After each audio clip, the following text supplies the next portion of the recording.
Good morning everybody. ગઈ વખતે આપણે જે પોટેન્શિયલની ડિસ્કશન શરૂ કરી હતી, ચાલુ રાખી હતી, એમાં ઓલમોસ્ટ જે વેરાયટી છે એને આપણે કવર કરી લીધી છે.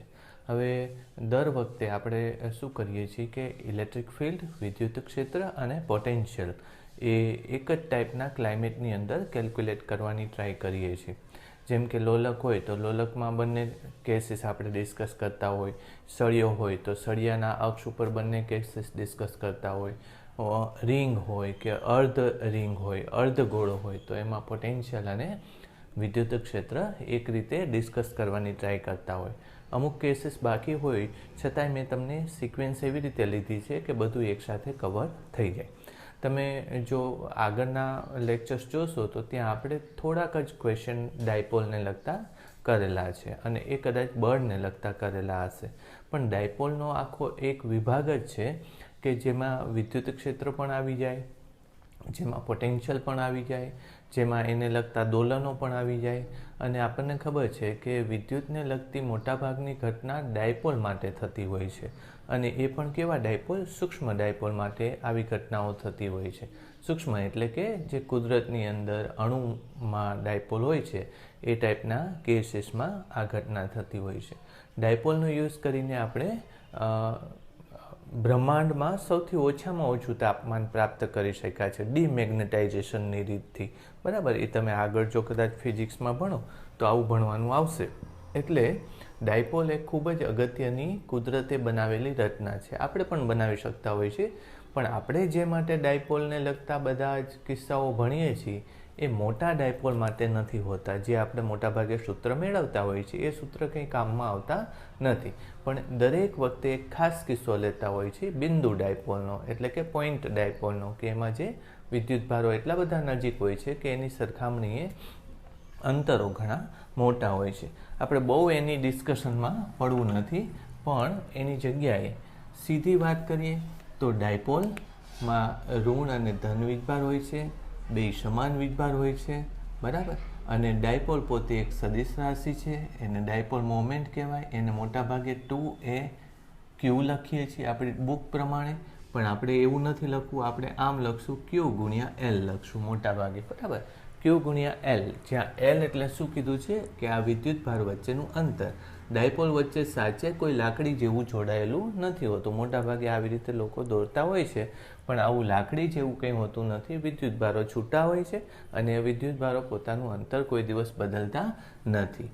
ઉપરાંત આ સદિશ રાશિ છે તો આમાં કંઈ સદિશ મોટાભાગે દર્શાવતા નથી, પણ ઘણી ચોપડીની અંદર એલને આવી રીતે સદિશ દેખાડેલો હોય છે. તો એલ ક્યાંથી ક્યાં હોય છે? તો કે માઇનસથી પ્લસ વીજભાર તરફ હોય છે. બરાબર. પણ જ્યારે આપણે ડાયપોલ મોમેન્ટ લેવાની હોય ત્યારે બને ત્યાં સુધી આપણે અદિશ લખીએ છીએ અને શબ્દોમાં એની દિશા દર્શાવી દઈએ છીએ. ઓકે, તો આ ડાયપોલને હવે મારે દોરવું હોય તો હું આમ જ દોરીશ. બરાબર. એમાં મારે ધન કે ઋણ લખવાની જરૂર નથી, વિદ્યુતભારો ક્યાં છે એ લખવાની જરૂર નથી. સીધું હું ડાયપોલ મોમેન્ટ P ધરાવતો ડાયપોલ અહીંયા પડેલો છે અને જ્યારે અંતરો લેવાના હશે તો અંતરો એના મધ્યમાન કેન્દ્રથી લઈશ. આ આપણી ટેક્સ્ટબુકની રીત છે. આ આપણે ડાયપોલ આવી રીતે હવે દર્શાવવાની વાત કરશું. અહીંયા તમારે ઋણ વીજભાર ગણવાનો થશે અને અહીંયા ધન વીજભાર ગણવાનો થશે. આ વિદ્યુત ક્ષેત્ર રેખા કે વિદ્યુત ક્ષેત્ર સદિશ સાથે આને સરખાવતા નહીં, કારણ કે વિદ્યુત ક્ષેત્ર રેખા ધનમાંથી નીકળીને ઋણમાં જાય છે. અત્યારે આ ડાયપોલ છે એ ઋણ તરફથી ધન તરફ જાય છે, એટલે એમાં કન્ફ્યુઝન ન થાય એ ટ્રાય કરજો. બરાબર. ઓકે, હવે ડાયપોલને લગતા સાદા કિસ્સા તો આપણે ઘણીવાર લીધા છે. બરાબર. પણ ઘણીવાર આવું આવે, એક ક્વેશ્ચન મેં આવો જોઈ લો. બરાબર. એક ત્રિકોણ છે, ત્રિકોણમાં 3 વીજભાર છે, સમબાજુ ત્રિકોણ છે, ઇક્વિલેટરલ ટ્રાયેંગલ છે. ઇક્વિલેટરલ એટલે સમબાજુ ત્રિકોણ છે, બધાની બાજુની લંબાઈ a છે. બરાબર. અને અહીંયા તમારે Q વીજભાર મૂકેલો છે, અહીંયા Q વીજભાર છે, અહીંયા -2Q વીજભાર મૂકેલો છે. અને કીધું છે કે જે ઇફેક્ટિવ ડાયપોલ મોમેન્ટ છે P નેટ કેટલું થશે અથવા તો કઈ બાજુ થશે. જોકે આમાં મેં તમને કીધું સદિશ મેં લખ્યું, પણ પૂછે છે મોટાભાગે કેવું? અદિશ પૂછે. સદિશવાળા પ્રશ્નો જવાબો મોટા ભાગે લખશે નહીં. એનું એક કારણ છે. શું કારણ છે? તો કે સદિશને લગતું જે એટલે આમાં એના પેપર્સ બનાવવામાં કોઈ મુશ્કેલી નથી, પણ જે પેપર બનાવતા હોય, ટાઈપ કરતા હોય એ મોટા ભાગે સાયન્સના પર્સન ન હોય, એટલે એને બહુ સદિશને નાની નાની બાબતોની ખબર ન હોય. આઈ કેરેટ, જે કેરેટ, પ્લસ માઇનસ એવું બધું લખવામાં, એટલે આવી તમે જોશો ને તો સદિશના પ્રશ્નોમાં પુષ્કળ મુશ્કેલી ભૂલો હશે, એરર્સ હશે, બરાબર. એટલે અને એ પાછું લાંબુય થાય છે. એટલે મોટા ભાગે કેવું હોય છે, અદિશના સ્વરૂપમાં એ પ્રશ્ન પૂછેલા હોય. બસ તો આને તમે આમ લખી લો કે એક ડાયપોલ આમ છે, બીજો ડાયપોલ આમ છે, આ ડાયપોલ મોમેન્ટ P1 લઈએ, આ ડાયપોલ મોમેન્ટ P2 લઈએ, બરાબર. બે વચ્ચેનો ખૂણો કેટલો છે? થીટા. અને પરિણામી ડાયપોલ મોમેન્ટ લેવી છે. તો અત્યારે હું જો P નેટનું મૂલ્ય લઉં, P નેટ મૂલ્ય, તો આ બે ડાયપોલ મોમેન્ટ સરખી થાય કે જુદી જુદી થાય? તો સરખી થશે, કારણ કે તમે અહીંયા માઇનસ ક્યુ આની માટે વિચારી લો અને માઇનસ ક્યુ આની માટે વિચારી લો. એટલે -2q છે, એટલે આ એક ડાયપોલ થઈ ગયો, આ બીજો ડાયપોલ થઈ ગયો. બે ડાયપોલના વીજભાર પ્લસ માઇનસ ક્યુ બેમાં છે અને બે વચ્ચેનું અંતર એ છે. એટલે ડાયપોલ મોમેન્ટ બેમાં કેવી છે? હું આમ લખીશ કે અહીંયા P1 અને P2 ડાયપોલ સરખા છે. તેથી P નેટ જો મારે મૂલ્ય જોતું હોય તો કેટલું થશે? તો કે 2P1 P2 cos θ/2. આવું મેં તમને પહેલાં લખાવેલું છે. 2P એટલે શું થશે? Q અને ગુણ્યા A, બરાબર. આ શું લખ્યું મેં?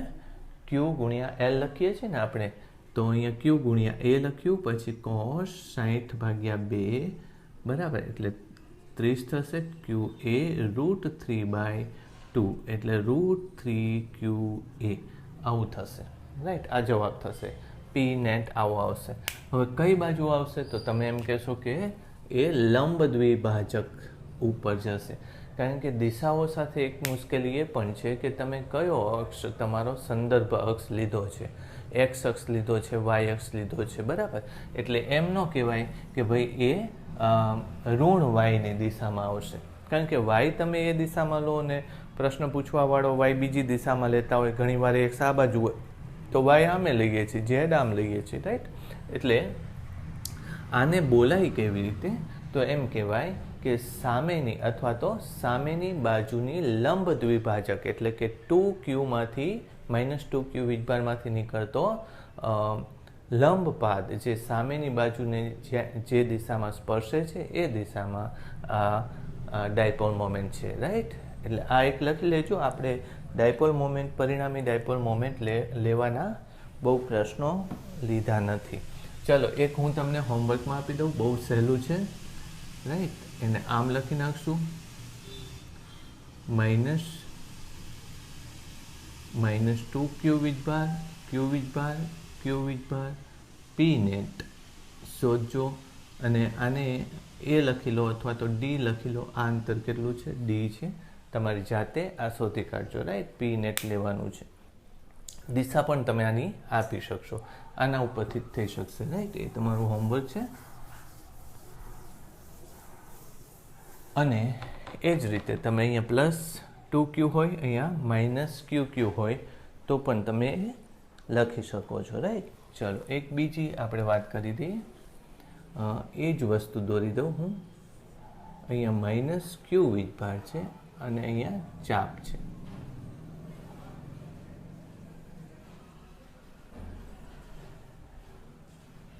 એક આવો વર્તુળનો ચોથો ભાગ મૂકેલો છે અને આની ઉપર આપણે +Q વીજભાર મૂકેલો છે, બરાબર. અને તમને એમ કહે છે કે ડાયપોલ મોમેન્ટ શોધો. આની P નેટ ડાયપોલ મોમેન્ટ કેટલી? પહેલાં આદિશ સ્વરૂપમાં લખવાનું છે, સદિશ આમાં જરૂરી નથી, મેં તમને કીધું, છતાંય હું તમને એની હિન્ટ આપીશ. તો છે આના જેવો કિસ્સો, પણ આમાં કેટલા ડાયપોલ છે? 2 ડાયપોલ છે. અને આમાં કેટલા ડાયપોલ છે? અસંખ્ય ડાયપોલ બનશે, રાઈટ. એટલે તમે શું લેશો કે અહીંયા હું એક નાનો એવો વિભાગ લઉં, અહીંયા નાનો એવો ટુકડો લઉં, એનો વીજભાર કેટલો લઉં? DQ. તો અહીંયા હું કેટલો વીજભાર લઈશ? -DQ વીજભાર લઈશ. અને આ જો ત્રિજ્યા આને તમને R આપેલી હોય, બરાબર, તો એ ત્રિજ્યા R થશે. એટલે એ એક ડાયપોલ થશે. એટલે એક નાનો ડાયપોલ જે થયો એ ડાયપોલની ડાયપોલ મોમેન્ટ કેટલી? તો કે આર ગુણ્યા ડી ક્યુ જેટલી ડાયપોલ મોમેન્ટ, એટલે એને હું ડીપી કહીશ. શું કામ ડીપી કહીશું? કારણ કે એ તો આખા તંત્રની ડાયપોલ મોમેન્ટ નથી, એ ખૂબ નાના ભાગની ડાયપોલ મોમેન્ટ છે, એટલે હું આવી રીતે લખીશ. પાછી આમાં એક બીજી મુશ્કેલી છે કે આમાં સદીશો એવી રીતના આવે છે કે એના ખૂણાની તમને ખબર છે, બે સદીશો જ આવે છે અને બે વચ્ચેના ખૂણાની ખબર હોય છે. પણ આમાં કેટલાય સદીશો આવવાના છે અને બધાના ખૂણા બદલાતા જશે. એટલે પરિણામી તમારે લેવું હોય તો આનું જ્યારે સંકલન કરો ત્યારે સદીશ એમાંથી કાઢી નાખવો પડશે.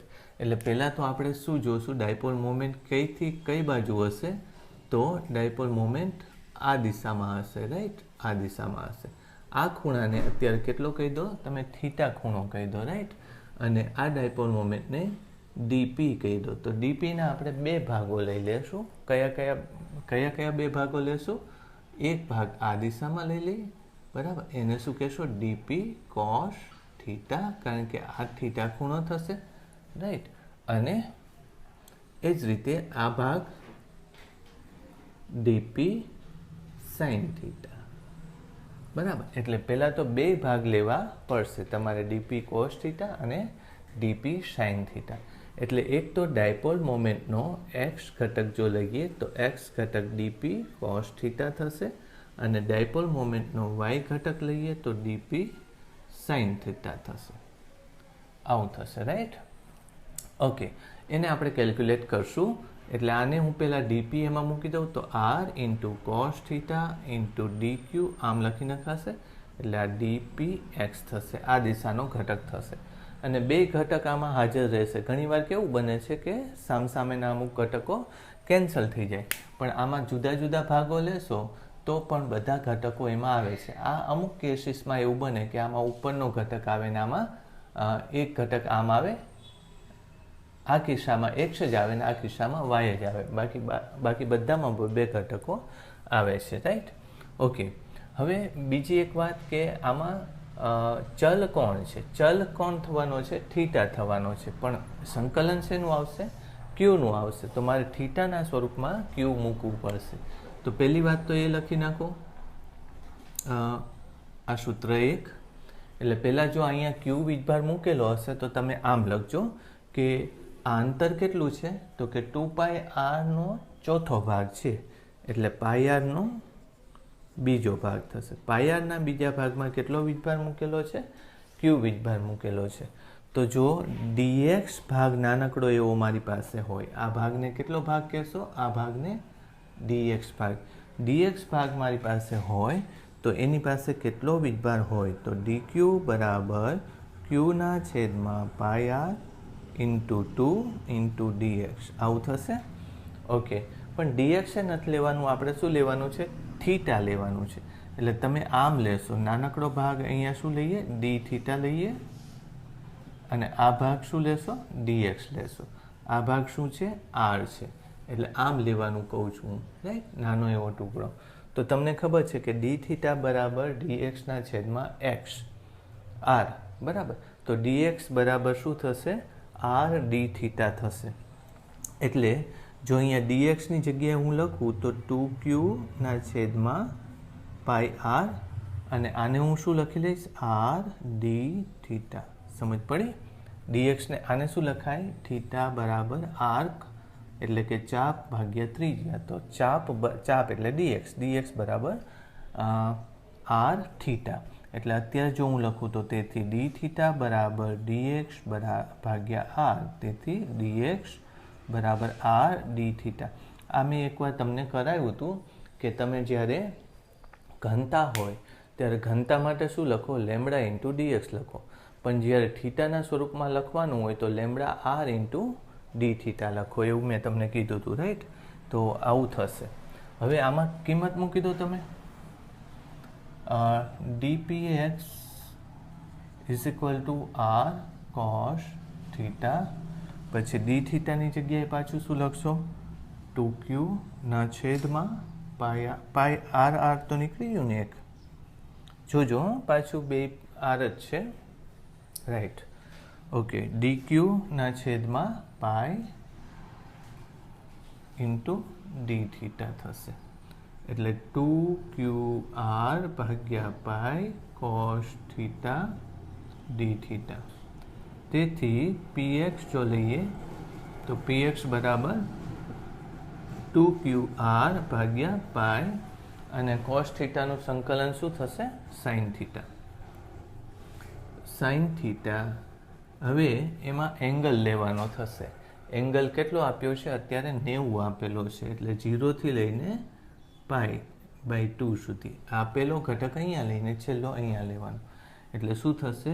2QR ના છેદમાં પાઈ અને sin π/2 એટલે 1 ને sin 0 એટલે 0 એટલે આ 1 થશે. તો 2QR ના છેદમાં પાઈ આ px ઘટક થશે. એ જ રીતે અહીંથી જ હું py ઘટક લઈ લઉં સીધો જ. py ઘટક આવું જ આવશે, પણ cos થીટાની જગ્યાએ શું આવશે? sin થીટા આવશે. તમે ચેક કરજો, બરાબર? કારણ કે અહીંયા sin થીટા છે ને, બાકી બધું ડીપીનું એનું એ જ આવશે. એટલે cos થીટાની જગ્યાએ sin થીટા આવશે. એટલે 2QR ભાગ્યા પાઈ cos sin થીટાનું શું થાય? માઇનસ cos થીટા 0 થી લઈને π/2. એટલે માઇનસ π/2 0 થાય, માઇનસ માઇનસ પ્લસ 0 એટલે 1. એટલે એનું તે મૂલ્ય કેટલું આવ્યું? 2QR પાઈ. ચલો, તેથી p નેટ કેટલું આવશે? p નેટ કેટલું આવશે? તો કે px square plus py square ને એનો રૂટ. ટૂંકમાં આ બે સમાન જ છે. એટલે કેટલું થશે ટોટલ? આનો વર્ગ વત્તા આનો વર્ગ એટલે ડબલ એનો વર્ગ થશે. અને આ વર્ગ બહાર નીકળી જશે એટલે √2 આવશે બહાર. બે ઘટકો એકબીજાને લંબ હોય તો એનું પરિણામી √2 ગણું થાય. આપણને આ ખબર છે. આ હવે સીધું જ મૂકી દેજો, બરાબર? તો √2 ગુણ્યા 2QR ના છેદમાં પાઈ. તો 2√2QR ના છેદમાં પાઈ. તો આવો કંઈક જવાબ આમાં આવવો પડે. અને કઈ દિશામાં હશે? તો દિશા તો તમને ખબર છે કઈ બાજુ થવાની છે. આમ તો દિશા પૂછશે નહીં, પણ કઈ બાજુ થાય? 45. કારણ કે આ ભાગ ને આ ભાગ બે સરખું કન્ટ્રીબ્યુશન કરે છે. એટલે બધા ઘટકો એકબીજાને કેવી રીતે આ દિશાના બધા જ ઘટકો અને આ દિશાના બધા જ ઘટકો સમાન થશે. પરિણામે 45ના કોણે થશે. અને જ્યારે √2 આવે ત્યારે સમજી જ જવાનું કે 45ના ખૂણે જ આ હોય, બરાબર? એટલે એનો જવાબ મેં તમને લખી દીધો. તમે એકવાર ચેક કરજો કે નાનકડો ટુકડો લેવાનો, એના બે ઘટક લેવાના. જ્યારે તમારે દિશાઓ હોય અને સંકલન લેવું હોય ત્યારે બે ઘટક તો લેવા જ પડે. ખાલી મેં એક ઘટકની અત્યારે વાત કરી, પછી dq ને મેં શેમાં ફેરવી નાખ્યું? d થીટામાં. તો કેવી રીતે ફેરવી શકાય? લેમ્બડા ગુણ્યા dx અથવા તો લેમ્બડા ગુણ્યા r ગુણ્યા d થીટા. લેમ્બડા કેટલું છે?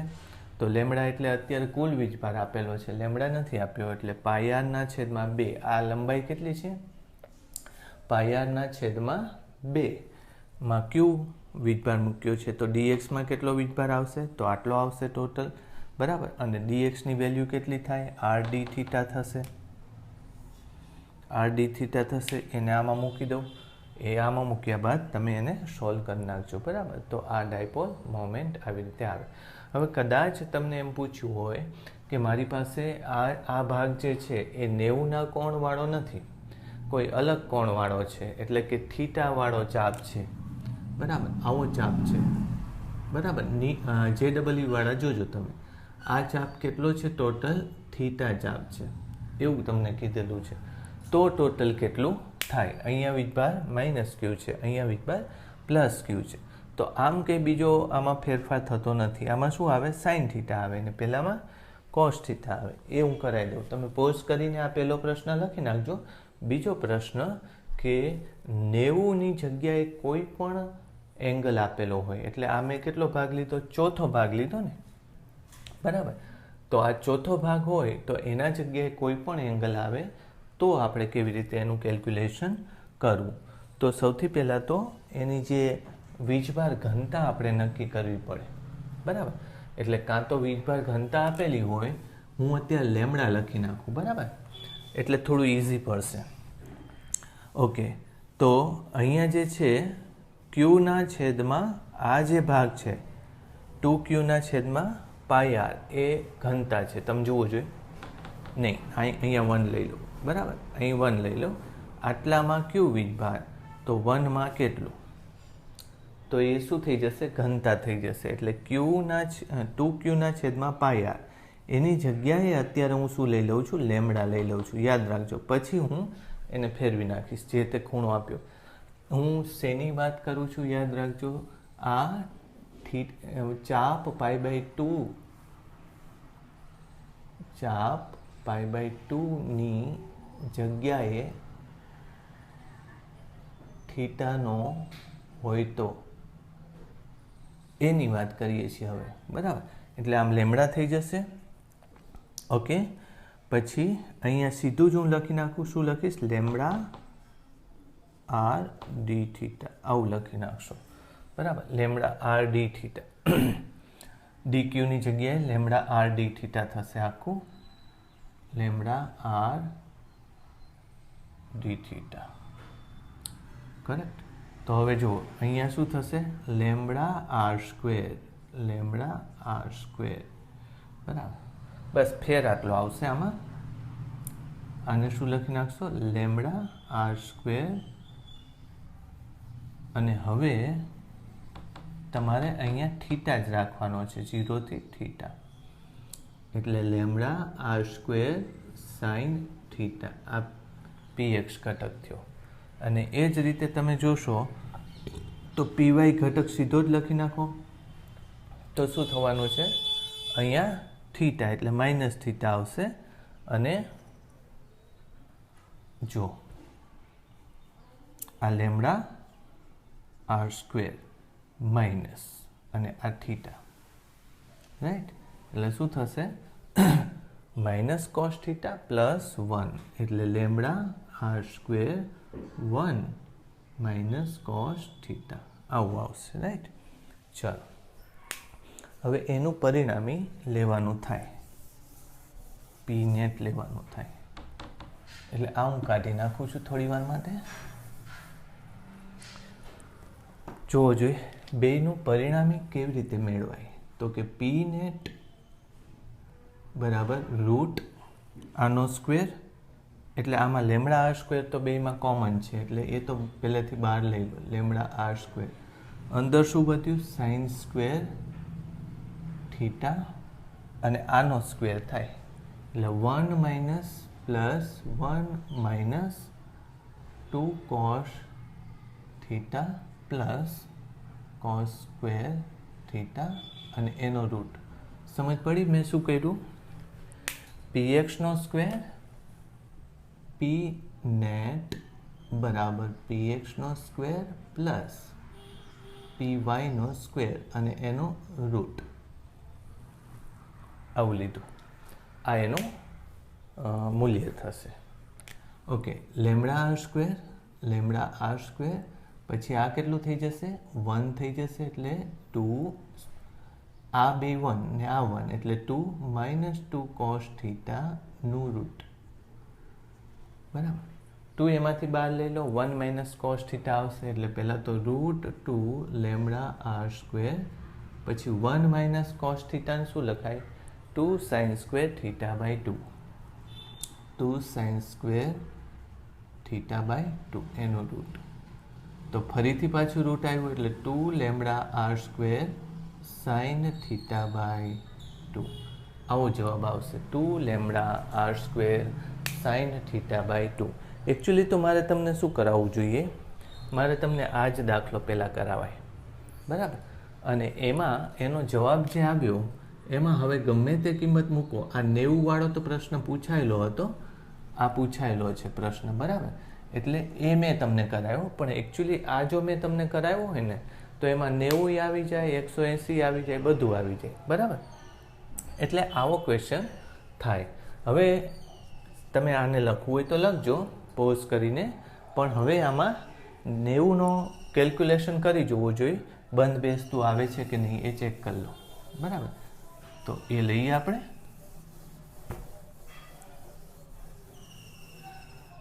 જો આમાં જો હું 90 મૂકી દઉં તો પી નેટ थीटा जो 90નો ખૂણો હોય તો પી નેટ બરાબર 2 લેમ્બડા આર સ્ક્વેર 90/2 એટલે 45 એટલે 1/√2 થાય એટલે √2 લેમ્બડા આર સ્ક્વેર. આવું થયું પહેલાં. ઓકે, હવે લેમ્બડાની કિંમત તમારે કેમ મૂકવાની એ સમજાવું તમને. જો થીટા ખૂણો હોય તો તમે શું કરો છો, 360 તમે આમ લખશો, 360 હોય તો 2πr 360 એટલે 2π હોય એમ લખો ને. 360 એટલે 2π જો ખૂણો બનતો હોય, આમ ચાપ આખું ચાપ કેટલાનો હોય, 360નો હોય તો એનો પરિઘ કેટલો કહેવાય, 2πr કહેવાય. જો ખૂણો થીટાનો હોય તો પરિઘ કેટલો, એટલે પહેલાં તો પરિઘની વાત કરીએ. પરિઘ લેવાનો ને પછી એની ઉપર ચાર્જ મૂકવાનો. તો પરિઘ કેટલો આવશે, પરિઘ બરાબર થીટાના છેદમાં 2π નીકળી જશે એટલે થીટાના છેદમાં r. આવું થશે. ક્લિયર? ઓકે, થીટા રેડિયનમાં હોવું જોઈએ. પછી આપણે શું લખશું, θ/r પરિઘમાં ક્યુ વીજભાર મૂકેલો હોય તો અત્યારે શેમાં, dxમાં લેવાનો હતો ને, ઘનતા લેવાની હતી એટલે dxમાં dx નહીં, આપણે ઘનતાની જગ્યાએ શું મૂકવાનું, θ/r માં ક્યુ તો એકમ લંબાઈ દીઠ, આ લંબાઈ છે, આટલા પરિઘ દીઠ ક્યુ વીજભાર તો એકમ લંબાઈ દીઠ કેટલો, તો એ તમારી ઘનતા થશે. તો ઘનતા બરાબર ક્યુ પછી ભાગ્યા થીટા ગુણ્યા આર. લ્યો, આવું થશે. ઘનતા બરાબર ક્યુ ભાગ્યા થીટા ગુણ્યા આર. બરાબર.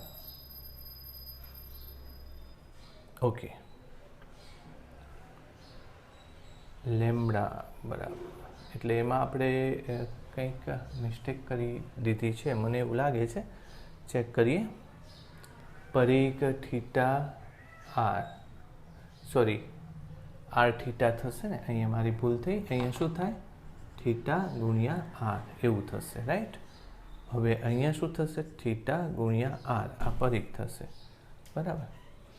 તો અહીંયા શું થશે, ક્યુના છેદમાં થીટા આર આવું થશે. એટલે લેમ્બડાની જગ્યાએ આમાં મૂકીએ તો √2 પછી ક્યુના છેદમાં થીટા આપણે કેટલો 90 માટે લીધો છે ને, 90 એટલે કેટલું થાય, π/2 ગુણ્યા આર સ્ક્વેર. સમજ પડી? એટલે 2√2 ક્યુ પછી એક આર નીકળી ગયો, r/π. બરાબર. આવું થયું હતું મારા ખ્યાલથી. આપણે છેલ્લે આવું જ આવ્યું હતું ને, ચેક કરજો તમે. તો મેં તમને બે વસ્તુ શીખવાડી. એક તો થીટાના સ્વરૂપમાં આવો કેસ આપ્યો હોય તો કેવી રીતે ગણાય, તો એનું પરિણામી મૂલ્ય આટલું આવે. અને તમને એમ કે ના ભાઈ મેં તો ચાપ ઉપર વીજભાર મૂકેલો છે, તમને મેં ઘનતા નથી આપી, તો ત્યારે ઘનતાનું સૂત્ર, એટલે અહીંયા હું લખી નાખું છું, ઘનતાનું સૂત્ર લેમ્બડા બરાબર શું થાય, ક્યુના છેદમાં થીટા આર. થીટા શેમાં લખવાનો યાદ રાખજો, થીટા છે રેડિયનમાં લખવાનો છે, ખૂણો નહીં મૂકતા, એમાં એ ખોટું આવશે નહીં. થીટા રેડિયનમાં મૂકવાનો છે. બરાબર. ચલો, હવે જો આ તમને સમજ પડી ગઈ હોય તો ચાપ હું જો 180નો કરી નાખું તો શું થાય. બરાબર. હું તમને હોમવર્ક આપી દઉં છું. હોમવર્કમાં શું લેવાનું છે, જો ચાપ પાઈનો હોય તો ક્યુના સ્વરૂપમાં પી નેટ. ચાપ જો પાઈનો હોય તો ક્યુના સ્વરૂપમાં પી નેટ. અને એ જ રીતે હજી એક ચાપ ઉમેરી દઈએ, ચાપ. બે પ્રશ્નો આપું છું તમને હોમવર્કમાં, કેટલા લેશો, 3π/2 લખી નાખો. બરાબર. ચાપ કેટલો હોય, 3π/2 નો હોય તો ક્યુના સ્વરૂપમાં પી નેટ ચાપ 60 π/3 હોય તો ક્યુના સ્વરૂપમાં પી નેટ, બસ આટલું રાખીએ, રાઈટ? આટલું ઇઝી છે. તો 3 પ્રશ્નો મેં આજે તમને હોમવર્કમાં અહીંયા આપ્યા. તમારે અહીંયા શું કરવાનું છે? પાઈ હોય તો અહીંયા શું લખી નાખશો? π/2. સમજ પડી? ઓકે, તો એક ભાગ આવી ગયો. પછી લેમડાની જગ્યાએ શું મૂકવાનું આવે? તો કે અહીંયા π/2 મૂકવાનું આવે. પછી જે જવાબ આવે એ તમે ગણી કાઢજો. બરાબર? એ જ રીતે એટલે આ જો મેં તમને 2 જુદા જુદા, નહીંતર હું આને આમાં જ મૂકી દઉં સીધું, પણ એવું નથી કરતો. એનું કારણ એ છે કે ક્યારેક તમને શેના સ્વરૂપમાં પૂછશે? ઘનતાના સ્વરૂપ. તો આ જ છે, ઇઝી છે. અને ક્યારેક તમને એમ પૂછશે કે મેં ક્યુ વીજભાર એમાં મૂક્યો છે, તો થોડીક મુશ્કેલી થશે, કારણ કે તો લેમડાની જગ્યાએ આ મૂકવું પડશે તમારે, રાઈટ? ઓકે, એક બીજો પ્રશ્ન લખીએ આપણે. એમાં એમ લખીએ, ચલો, જો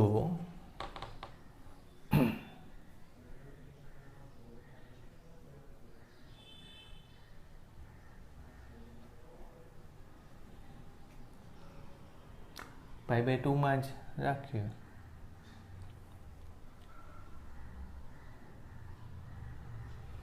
આ તમને નહીં ફાવે, આ કારણ કે આનો અડધો તમને ખૂણો ન મળે. આ જવા દેજો, એનું સાઇન તમને નહીં આવડે, એટલે 2 જ રાખજો. બરાબર? જો ચાપ અર્ધવર્તુળ, એમ લખીએ, અર્ધવર્તુળ ના ચાપ પર 2 કુલમનો વીજભાર મૂકી કેન્દ્ર પર -2 કુલમનો વીજભાર મૂકવામાં આવે તથા તેની ત્રિજ્યા 10 સેન્ટીમીટર હોય તો પી નેટ શોધો. બરાબર? એટલે આમ મેં 3 પ્રશ્ન બનાવ્યા. હવે આમાં શું આપી દીધી? મેં તમને વેલ્યુ આપી દીધી, રાઈટ? ઓકે, ચાલો, આ તમે ગણી નાખજો, રાઈટ? થોડી વધારે ટાઈમ આમાં આપણે જતો રહ્યો, જો કે આટલું બધું લેવાની જરૂર નહોતી, તમને આવડે.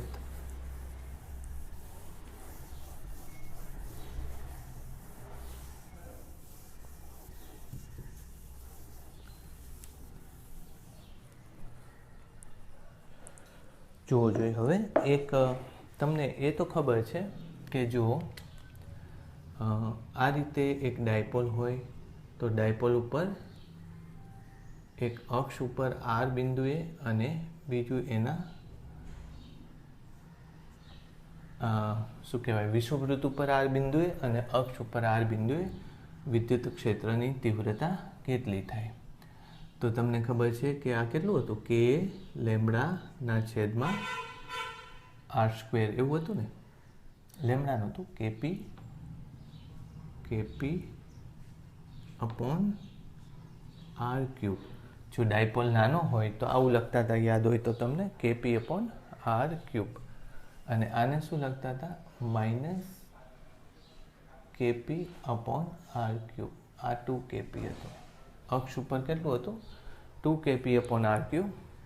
અને વિષુવવૃત્ત ઉપર -kp અપોન r³. એટલે મોટાભાગે આ જ કેસીસ તમારે કેલ્ક્યુલેટ કરવાના આવશે. અને આ મેં શું લખ્યું? તો વિદ્યુત ક્ષેત્ર લખ્યું. યાદ રાખજો, આ શું છે? વિદ્યુત ક્ષેત્ર છે.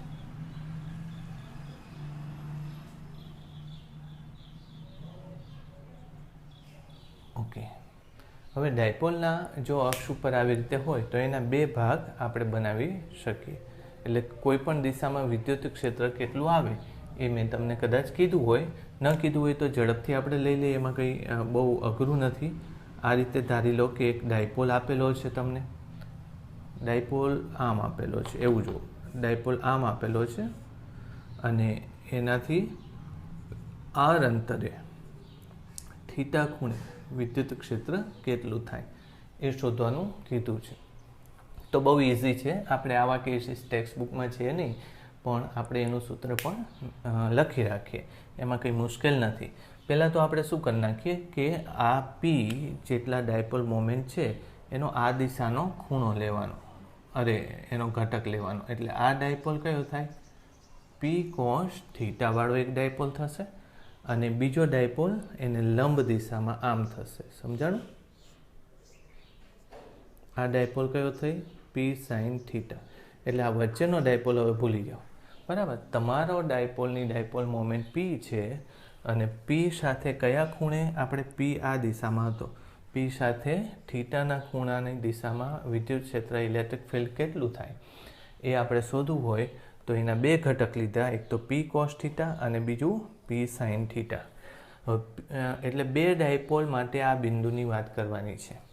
તો પી કોસ થીટાવાળો જે ડાયપોલ છે, આ છે પી કોસ થીટાવાળો જે ડાયપોલ છે એના અક્ષ ઉપર એ વિદ્યુત ક્ષેત્ર છે. એટલે પહેલાં કે પી કોસ થીટાવાળા ડાયપોલ P1 બરાબર પી કોસ થીટાવાળા ડાયપોલ માટે એ બિંદુએ વિદ્યુત ક્ષેત્ર કેટલું થાય એને જો E1 લખીએ તો E1 એટલે આ ડાયપોલ માટે એ અક્ષ ઉપર છે એટલે શું લખાય? 2 પછી કે પીની જગ્યાએ પી કોસ થીટા લખવાનું ડિવાઇડેડ બાય આર ક્યુબ, આવું લખવાનું. સમજ પડી? ચાલો, બીજો એક ડાયપોલ છે પી સાઇન થીટા વાળા ડાયપોલ માટે એ બિંદુએ વિદ્યુત ક્ષેત્ર કેટલું થાય?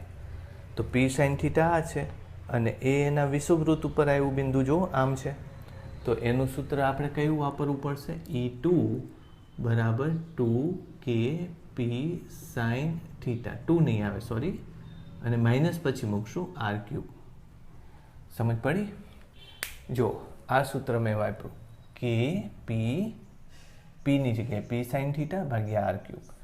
આની માટે એ વિષુવવૃત્ત છે અને આની માટે એ અક્ષ ઉપર છે એટલે એનું સૂત્ર આવું વાપર્યું. ડાયપોલ મોમેન્ટ એકમાં પી કોસ થીટા લખી, બીજામાં પી સાઇન થીટા લખી. હવે બેની દિશા જોવું જોઈએ. તો તમને ખબર છે કે અક્ષ ઉપર હોય એમાં એ જ દિશામાં આવે, એટલે કે પહેલા ડાયપોલ મોમેન્ટને લીધે વિદ્યુત ક્ષેત્ર જે E1 આવ્યું એ આ દિશામાં આવ્યું. બરાબર. હવે બીજા ડાયપોલ આમ છે, એના લીધે જે વિદ્યુત ક્ષેત્ર આવે એ આ ડાયપોલની જે દિશા છે ને એની વિરુદ્ધ દિશામાં આવે. માઇનસ લખ્યું ને, આ ડાયપોલની વિરુદ્ધ દિશામાં. અહીંયા જો લઈએ તો એની દિશા આમ આવે અને અહીંયા જો લઈએ તો એની દિશા આમ આવશે. આ બે વિરુદ્ધ દિશામાં આવશે. સમજ પડી? ડાયપોલ મોમેન્ટથી વિરુદ્ધ દિશામાં આવશે. એટલે એ વિરુદ્ધ દિશા પછી નોટ કરશું પણ અત્યારે આમ થશે E2. સમજ પડી? તો પરિણામી ડાયપોલ મોમેન્ટ વિદ્યુત ક્ષેત્ર કઈ બાજુ થાય? આમ થશે. ખ્યાલ આવ્યો?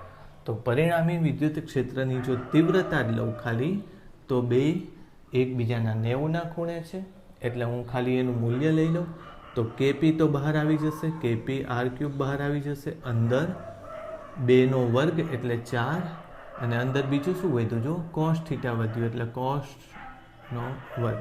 સમજ પડે છે?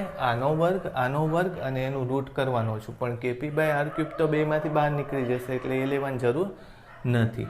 એટલે આ મેં લખી નાખ્યું. અને આમાં શું થાય છે જોવું જોઈએ? Sine theta, sign square theta અને આખાનો રૂટ. ચાલો, કેપી બાય આર ક્યુબ, પછી આમાંથી એક કોસ થીટા આપી દો એટલે એ 1 થઈ જશે. Cos square theta plus sine square theta એ 1. બાકી કેટલું વધશે? 3 કોસ સ્ક્વેર થીટા એનો રૂટ. એટલે આ યાદ રાખજો, ઘણીવાર તમને આ વસ્તુ કામમાં આવશે. આપણી ટેક્સ્ટબુકમાં કોઈ બીજા ખૂણા માટે ડાયપોલના માટે 90 અને 0 સિવાયના કોઈ બીજા ખૂણા માટે વિદ્યુત ક્ષેત્ર શોધેલું નથી, પણ આ એનું સૂત્ર છે, આમાં વાંધો નથી કંઈ. બરાબર. 45નો ખૂણો હોય કે પછી 60નો ખૂણો હોય, 57 હોય, 53 હોય કે 37 હોય, તો એમાં ખાલી કિંમતો મૂકવાની આવે બધી. પછી કોઈ એમ કે ના ભાઈ મારે તો આમાં વિદ્યુત ક્ષેત્રની દિશા લેવી છે, તો દિશા લેવા માટે થોડીક મુશ્કેલી થશે, બરાબર. કેવી રીતે લેવું પડે તમે જુઓ. તો અત્યારે તમે આને પરફેક્ટ રેફરન્સ દિશા લઈ લો. શેને? આને, બરાબર. એટલે E1ની સાથે તમે શું મૂકી દો? I મૂકી દો. અને E2ની સાથે શું તમે મૂકી દો? J મૂકી દો. અને એને લગતી દિશા લઈ આવો પહેલાં, બરાબર. જો તમને દિશા આવું અઘરું આવશે નહીં. આ પહેલી વાત કરું. જ્યારે હું કોઈ શબ્દ તમને કહી દીધો કે ભાઈ આ નહીં આવે, તો તમે એમાં બહુ ચિંતા નહીં કરતા.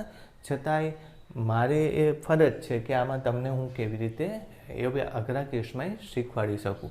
એટલે પહેલાં તો તમે આ દિશાને I લઈ લો. એટલે તમારું પરિણામી નેટ વિદ્યુત ક્ષેત્ર જે છે એ આને I લખીએ તો 2kp cos θ ભાગ્યા r³ I plus kp sin θ ભાગ્યા r³ અને આ કયું થશે? જે દિશા થશે. પછી આપણે જોઈશું શું થશે. ચાલો, tan આલ્ફા લેવો છે પહેલાં તો. એટલે આ દિશા કઈ છે એને આલ્ફા કહી દો. તો tan alpha is equal to આ ભાગ્યા આ થશે. એટલે શું થશે? જો sin θ ભાગ્યા 2 cos θ થશે ને, એટલે 1/2 tan θ થશે. સમજ પડી? 1/2 tan θ. આને ભાગ્યા આ કરું એટલે 1/2 tan θ થશે. એક વાત આ થઈ. હવે તમને એમ કીધું હોય કે આ ખૂણો કેટલો છે? 45નો છે, ધારી લો. તો શું થશે? tan 45 એટલે tan આલ્ફા કેટલું થશે? 1/2 થશે, બરાબર. નહીંતર કોઈ જાણીતો ખૂણો લેવો છે, પણ કંઈ વાંધો નહીં, આ આવશે. હવે ધારી લો કે આલ્ફા તમને પૂછ્યો, તો આલ્ફા કેટલો આવશે? tan ઇન્વર્સ 1/2 આવશે. tan ઇન્વર્સ 1/2 આવશે. હવે આમ તો મારા ખ્યાલથી 0.5 હોય ને, 2/3 કંઈ વાંધો નહીં. tan ઇન્વર્સ 1/2 જેવો એનો ખૂણો આવ્યો, પણ આ સાચો ખૂણો નથી. હવે તમે શું કરશો? એ કોની સાથેનો ખૂણો છે? આની સાથે. હવે આ ખૂણો કેટલો છે? θ છે. એટલે સાચો ખૂણો કેટલો આવશે વિદ્યુત ક્ષેત્રનો? તમે આલ્ફા શોધી કાઢ્યો. આલ્ફા કેટલો? tan inverse 1/2. એમાં શું ઉમેરવાનું? θ ઉમેરવાનું. એટલે સાચો ખૂણો આ લેવાનો છે. ધારી લો કે બીટા ખૂણો લેવાનો છે. તેથી બીટા બરાબર આલ્ફા વત્તા θ કરવું પડશે. આ છેલ્લો સ્ટેપ. સમજ પડી મારી વાત? તમને દિશા તો પૂછશે જ નહીં, પણ પૂછે તોય તમને ખબર પડી ગઈ આમાં. આ વસ્તુ હવે યાદ રાખી લો. આવું લેવાની જરૂર નથી કે દિશા કઈ, તો કે જે આ ઘટક બન્યો છે θ ખૂણાની દિશામાં, θ ખૂણાની દિશા સાથે એનો કેટલો ખૂણો બને છે. એટલે તમને ડાયપોલ માટે θ ખૂણો આપ્યો છે, તો θ ખૂણાની દિશા સાથે એનો કેટલો ખૂણો બને છે. અહીં લખી દો આલ્ફા θ કોણની દિશા સાથેનો કોણ, બરાબર. તમારે શેની સાથેનો કોણ લેવાનો છે? Dipole moment. એટલે આ ડાયપોલ મોમેન્ટ સાથેનો ખૂણો લેવાનો છે. તમે અત્યારે આ ખૂણો લો છો, એટલે આલ્ફા એકવાર મળી જાય તમને, તો પછી તમારે શું કરવાનું છે? આ ખૂણો તમને મળી ગયો, આ ખૂણો મળી ગયો, તો તમારે શું કરવાનું? આમાં આટલું ઉમેરી દો, એટલે આની સાથેનો, એટલે કે આની સાથેનો ખૂણો આવી જશે. એટલે આલ્ફા પ્લસ θ છેલ્લે કરવાનું. સમજ પડી? એ એક્સ્ટ્રા મેં કરાયું, લખી રાખજો તમે. યાદે રાખી લેવાનું tan આલ્ફા બરાબર 1/2 tan θ. એટલે આલ્ફા મળી જશે. આલ્ફા મળી જશે તો તમે એમાં વેલ્યુ એમાં θ એડ કરી નાખશો, એટલે તમને એનો જવાબ મળી જશે, રાઈટ. એટલે આ મેં તમને એક વસ્તુ કઈ, એક આપણે 37 માટેનો પૂછાયેલો છે પ્રશ્ન, એ લઈ લઈએ, બરાબર. 37 ડિગ્રી માટેનો એક ક્વેશ્ચન છે આપણી પાસે, તો એ લઈ લઈએ. આપણને એમ પૂછ્યું છે કે પી ના 37 ડિગ્રીના ખૂણે ડી અંતરે વિદ્યુત ક્ષેત્રની તીવ્રતા કેટલી થાય? લ્યો, આવું પૂછ્યું છે તમને. તો કેટલો ખૂણો બનાવ્યો છે? 37, બરાબર. તો વિદ્યુત ક્ષેત્રની તીવ્રતા સીધી જ મૂકી દઉં તો શું થાય? E બરાબર કે પી ના છેદમાં ડી આવે છે ને. હવે ડી ક્યુ પછી 1 + 3 37 cos 37 એટલે 4/5 બરાબર ને, ચેક કરી લેજો 4/5 cos 37 એટલે 4/5 નો સ્ક્વેર અને એનું રૂટ. આ જે આવે એ તમારો જવાબ થશે kp/dq. પછી 1 પ્લસ